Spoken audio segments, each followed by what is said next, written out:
दुर्गा और शेर की कहानी। प्रथम कथा। माँ दुर्गा आदि शक्ति देवी पार्वती का ही प्रतिरूप है। देवी पार्वती हिमालय राज की पुत्री थी।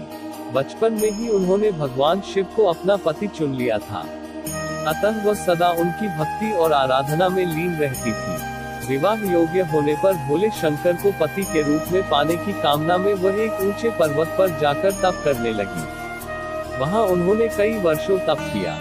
उनके तप से प्रसन्न होकर शिव जी ने उन्हें दर्शन दिया और स्वयं को पति के रूप में प्राप्त करने का वरदान उन्हें प्रदान किया। इसके उपरांत दोनों का विवाह बड़ी ही धूमधाम से संपन्न हुआ, जिसमें सारे देवी देवता, ऋषिगण और शिवगण सम्मिलित हुए। विवाह उपरांत उनके दो पुत्र श्री गणेश और कार्तिकेय हुए। भगवान शिव को पति स्वरूप प्राप्ति के लिए कई वर्षों तक किए गए कठोर तप के फलस्वरूप देवी पार्वती का गौर वर्ण सांवला हो गया था।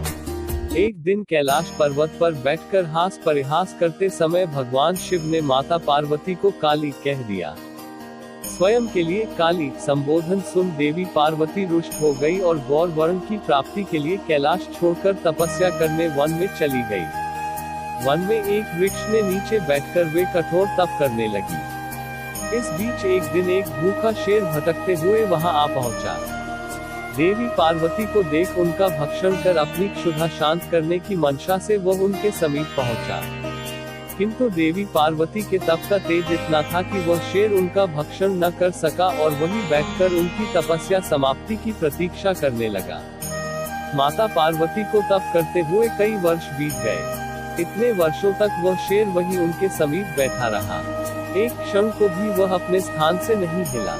अंततः देवी पार्वती के तप से प्रसन्न होकर शिव जी ने उन्हें दर्शन दिए और गौर वर्ण का वरदान प्रदान किया। वरदान प्राप्ति उपरांत शिव जी के निर्देशानुसार देवी पार्वती गंगा के तट पर पहुंची। गंगा में स्नान उपरांत उनके भीतर का काला स्वरूप देवी के रूप में बाहर निकल गया और उन्हें गौर वर्ण प्राप्त हुआ। तब से उन्हें माँ गौरी भी कहा जाता है।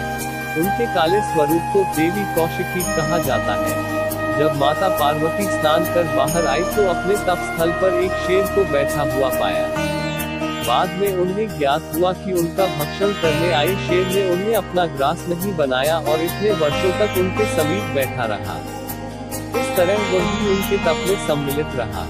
प्रसन्न होकर वर्षों तक तप में साथ देने वाले शेर को उन्होंने अपना वाहन बना किया। तब से ही माँ दुर्गा का वाहन शेर है और उन्हें माँ शेरावाली भी कहा जाता है। द्वितीय कथा। इस कथा का उल्लेख स्कंद पुराण में मिलता है। इसके अनुसार भगवान शिव और माता पार्वती के पुत्र कार्तिकेय और राक्षस तारक तथा और उसके दो भाइयों सिंहमुखम और सुरापद्मन के मध्य एक बार युद्ध हुआ, जिसमें कार्तिकेय ने उन्हें पराजित कर दिया। पराजय उपरांत सिंहमुखम कार्तिकेय से क्षमा याचना करने लगा। कार्तिकेय ने उसे क्षमा कर शेर बना दिया और माँ दुर्गा के वाहन बनने का आशीर्वाद दिया। तब से सिंहमुखम शेर के रूप में माँ दुर्गा की सवारी है।